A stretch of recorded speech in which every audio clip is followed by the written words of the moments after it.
Hello again everyone out on the internet, Adam Shea from Primetime Guitar here. Today we're actually going to be doing a little product spotlight / review. It's going to be for the new D'Addario pedalboard solderless power kit.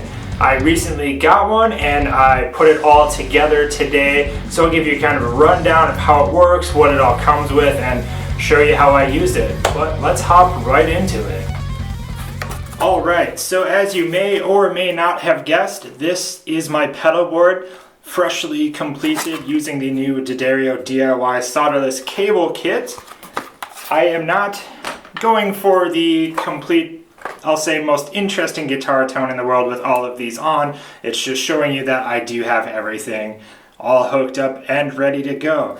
The only sort of weird explanation needed is that the whammy I couldn't hook up through this just because it has its own unique adapter. Otherwise, all of this is still running off of my power brick, which most of that I used the new solderless cable kit for. I've got a couple that are running with the power cables I was using before, but for the most part I have replaced what I needed to. So first, we will look at what all comes with this kit. The first thing is going to be the solderless plugs. It's got 12 of them, so that's what this is going to look like. They do have sort of these insulation shields that go around them after you've got everything all hooked up. But yes, and it's got a little part where you screw. Essentially, you will just put the cable in there and then screw it down tight, and I will kind of mention what the next step is in a little bit. The next thing is going to be some cable, 20 feet of it to be exact. As you can see, I've still got a pretty good amount left. I'd say probably around 10 feet, if not a little less. For what I did today, I got exactly what I needed out of it, so I think it is great to have some extra, as me and most pedalboard people will probably be changing something up in the very near future. Even if there's no reason to, I'm sure I'll still be messing around with something, so it's good to have some extra as always. Comes with a mini cable cutter, which does exactly what you would probably think, but it was kind of nice to have one of these handy with me that through the whole thing. A screwdriver, which, as I mentioned with the solderless plugs, is to screw in that screw when you get the cable in there. And lastly, and this was a really nice part I thought, is a cable tester.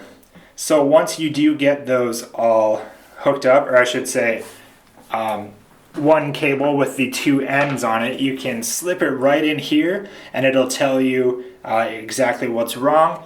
If we switch to the back really quick, like if both dots are green, then you got it perfect.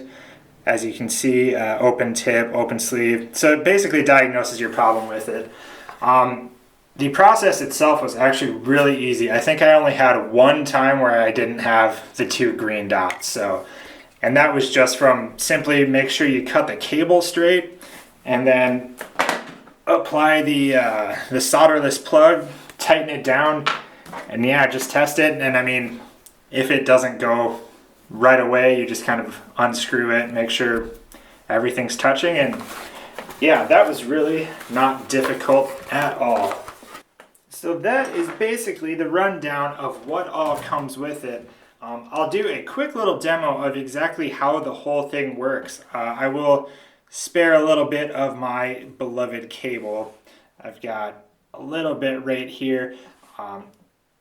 Basically, when you're cutting it, just make sure to cut as straight as you can. Always easier said than done. All right, but if we got your cable, and then we have one of the solderless ends, let me unscrew this really quick.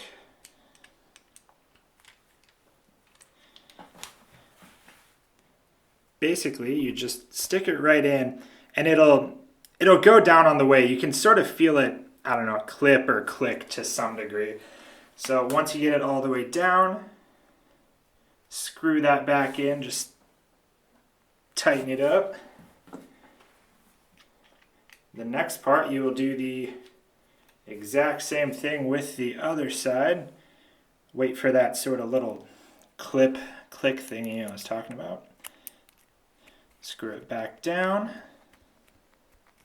All right, so here we will take our cable tester, plug one side in, plug in the other, and perfect. That was actually just my first try even on camera. So just like that, I've got it good to go. So this could hook up between any of my pedals if they were that short anyway. So just on the spot, I just cut it and hooked it up like that, and it is ready to go. So that, I think that is probably my favorite, part of this, is just how easy it really was to do. I mean, I sat around leisurely to some degree measuring cables and stuff, but I had literally no problems hooking up a whole pedal board with power. So even before this, I didn't have enough to have all of my pedals on here. So now I've got that option as well, which is great. I've got some, you only use for one itty bitty part of one song, but if anything, I look really cool with a whole pedal board now. And isn't that what guitar playing is about? Just kidding. I think that is about all I've got for this. So basically, I really, really enjoyed this product. Like I said, and I can't stress enough how easy it was. I mean, it's sort of straightforward as it is, a power cable kit, but man, it was really, really simple, and it didn't take me long at all. So I can't say enough good stuff about this. Definitely go get one, check it out yourself. You'll know exactly what I'm talking about. If you have any questions or want to hear me talk any more about it, definitely leave a comment below, subscribe, do all that good stuff that we always tell you about. Otherwise, I'm Adam, and thanks for watching. Yeah!